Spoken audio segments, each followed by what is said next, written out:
Hello gang, this is the Fantasy Sports Boss with another video for you. I'm just sitting around here thinking about some of the things that happened yesterday in fantasy football, and there's quite a few, and I put the videos out on that. But Anthony Richardson getting benched by the Indianapolis Colts was a significant one.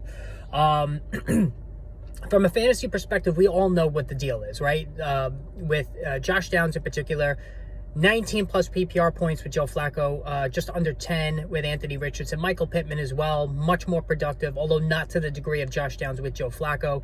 And just for the fact that Flacco, not only is he a more polished passer, obviously, but he is a pocket passer and who will not abandon the play and run at the first hint of trouble like Richardson will. But, I want to talk about Richardson. So he's only 23 years old. He's getting benched, and this is going to be for the foreseeable future. And this is puzzling to me because now I have been, I had the rant video on Sunday. I've been very, very hard on Anthony Richardson. And really a lot of that stems from the fantasy angle of it because this is a fantasy channel, and he's just been awful. But I think coaching comes into this as well. And if you're going to sit your number 4 overall draft pick quarterback who's made, 9 starts, you're going to sit him now, that sends a really bad message. I don't actually agree, I'm not talking fantasy now. From a football perspective, I don't agree with benching Richardson, all right?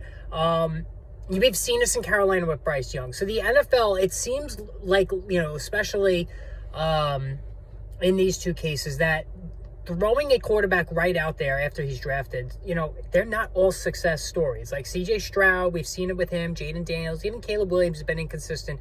So, we've seen the success stories, but there's also those that don't come to fruition, like Richardson. Certainly like Bryce Young, Bryce Young has been one of the worst quarterbacks I've ever seen in the NFL. Like, it's really that bad. And we all can't possibly be missing on this guy because I was high on him coming out of college. So was virtually everybody else. I did prefer C.J. Stroud, but, I thought Bryce Young was going to be fine. But again, I think this is a bad move by the Colts. You have a young coach there who's got some semblance of security in his job. And I just think it's, it just sends a bad message. Let me know what you think about Richardson, both from a fantasy and real life perspective, and hit that subscribe button if you haven't done so already.